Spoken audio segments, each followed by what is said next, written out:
अब पूजा सिंह जी का प्रश्न है, भैया जो ग्रुप में सवाल हमने किया था देवताओं के वाहन के विषय में, कृपया इस बारे में बताएं। अच्छा, आपका ही सवाल था। देखिए, वाहन का पहले अर्थ समझिए। वाहन का अर्थ होता है वहन करना। वहन करना मतलब उसको एक जगह से दूसरी जगह लेके जाना, या जो धारण करने की शक्ति रखता हो, या जिस पर सवार आसीन हुआ जाता है उसे वाहन बोलते हैं। जो वहन करता है, वाहक, वाहक समझते हैं, जो अब हमारा दायित्व वहन करता हो वही वाहन कहलाता है। तो वाहन पहले क्या था कि जो आपको पुराणों में बताया गया, ये लक्ष्मी जी, ये विष्णु जी, ये शंकर जी, ये सब अद्वितीय तत्व हैं। अद्वितीय तत्व मतलब इनके न बराबर कोई है, न कोई था, न कोई रहेगा। ये सब दिव्य पर्सनैलिटी हैं, परम दिव्य पर्सनैलिटी हैं। ये बहुत ऊपर का तत्व है। तो इनके लिए क्या किया गया था, इनको समझाने के उद्देश्य से इनको मानवीकरण, हमारे मस्तिष्क में बिठाने के लिए इनको मानवीकरण रूप में लाया गया कि भाई इनको समझो, इस तत्व को समझो। इसके लिए उसी प्रकार की चीजें बनाई गई और मानवकृत चीजें बनाई गई।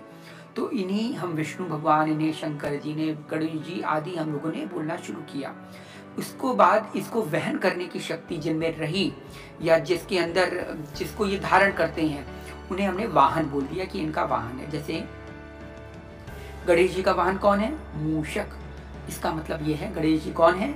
बुद्धि के दाता। मतलब जो बुद्धि होती है ना, उसको ये दिखाया है कि एक छोटे से जीव भी वाहन कर सकता है। अगर छोटे से जीव में गणेश जी की शक्ति भी वाहन करने की सामर्थ्य है, कोई भी छोटा बड़ा नहीं होता। गणेश जी की मतलब वो जो बुद्धि है, उससे किसी ऐसा नहीं होता कि गजराज ही वाहन कर लेगा, या बहुत बड़ा कोई तत्व जो है उस बुद्धि को धारण करने की क्षमता रखता है। मतलब यहाँ पे क्या है, अक्ल बड़ी की भैंस वाली स्थिति है। जो बुद्धि को वाहन करते हैं वही जो है मूषक राज है। मतलब एक चूहा भी गणेश जी जैसे बड़े विशालकाय बुद्धि को धारण करने की शक्ति रखता है। ठीक है, तो इसका अर्थ ये हुआ। अब जैसे आपका गरुड़ जी हैं, जैसे भगवान विष्णु के कौन वाहन है? गरुड़ जी। तो गरुड़ कौन है? गरुड़ है वेद। ये जितने वेद हैं ना, अद्वितीय ज्ञान, यही वेद हैं। गरुड़ के पंखों से सामवेद की ध्वनि आती है, और गरुड़ का पूरा शरीर वेदोमय है। जब आप शास्त्र पढ़ेंगे या जब आप इसमें घुसेंगे तब आपको पता लगेगा कि गरुड़ वेद हैं।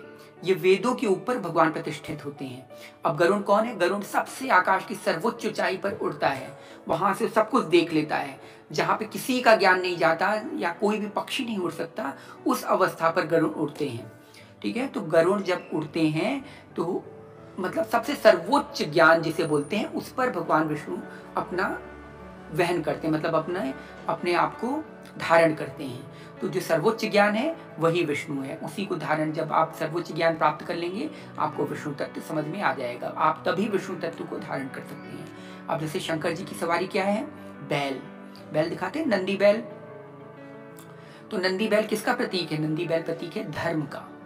ये जो धर्म है ना, धर्म के ऊपर भगवान नंदी की सवारी होती है, भगवान शंकर की सवारी होती है।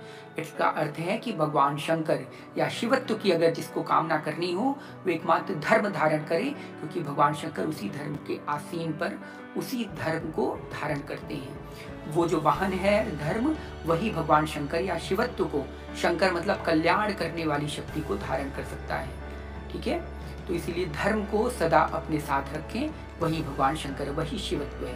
अब जैसे हम दुर्गा जी को वाहन बताते हैं, दुर्गा जी का वाहन हम क्या कहते हैं? सिंह है। सिंह किसका प्रतीक है? सिंह शक्ति का प्रतीक है, साम्राज्य का प्रतीक है। और परम शक्ति को वही धारण कर सकता है। शक्ति को धारण करने वाला कौन है? यही सिंह, दुर्गा।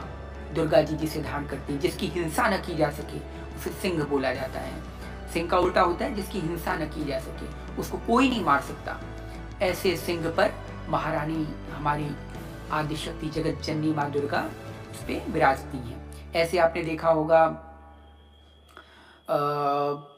काल रात्रि को आपने देखा होगा ना, उस पे आती हैं। किस पे? गधे पर, बिल्कुल लैस, बाल बाल खोले और ये सब दिखाते हैं। ये क्यों दिखाते हैं? ये रौद्र शक्ति है, क्रोधाग्नि, प्रचंड क्रोधाग्नि। इनको गधे पर क्यों दिखाते हैं? इसलिए गधे पर दिखाते हैं क्योंकि गधा प्रतीक होता है बुद्धि न होने का। क्रोध में क्या होता है? विवेक नष्ट हो जाता है। इसीलिए जब क्रोध आता है तो गधे की तरह हो जाते हैं लोग। इसीलिए उनकी सवारी दिखाई गई है गधे पर। अब जैसे सरस्वती जी की किस पे दिखाई गई? हंस पर। हंस क्या है? श्वेत शुद्ध में सरोवर का प्रतीक है। वो मोती ही चुगता है, वो फालतू चीज़ों को ग्रहण नहीं करता, इसलिए ज्ञान वही ग्रहण करे जो आपके लिए लाभदायक हो। मोती चुनना है हमें, चुगना है मोती सिर्फ। तो यही ज्ञान है, यही जो है ज्ञान का प्रतीक है। अब जैसे ब्रह्मा जी की सवारी भी क्या है? हंस दिखाया जाता है, ये कमल दिखाया जाता है। तो ये कमल कौन सा प्रतीक है? कमल उसी का प्रतीक है, कीचड़ में से पुष्पित जो ज्ञान होता है उसी का प्रतीक होता है कमल। ठीक है, ऐसे ही जितने जितने सवारियाँ आप लोग देखते हैं सब एकमात्र दिखाने के उद्देश्य से बताई जाती हैं कि आपको समझ में आ जाए। ऐसे अगर आपको तत्व ज्ञान बताया जाएगा तो सिद्धांत नहीं आपको समझ में आएगा। जब तक उसको कहानी के रूप में, कहानी के फॉर्म में मॉड्यूलेट करके आपकी बुद्धि में प्रतिष्ठित न कर दिया जाए, तब तक वो दिमाग में वो समझ में नहीं आता कि हाँ हमारे ये तत्व है भी या नहीं है। तो इसलिए इन सब चीज़ों को कहानी के रूप में ही हमें बताने के लिए इन पुराणों का वर्णन किया गया। इसी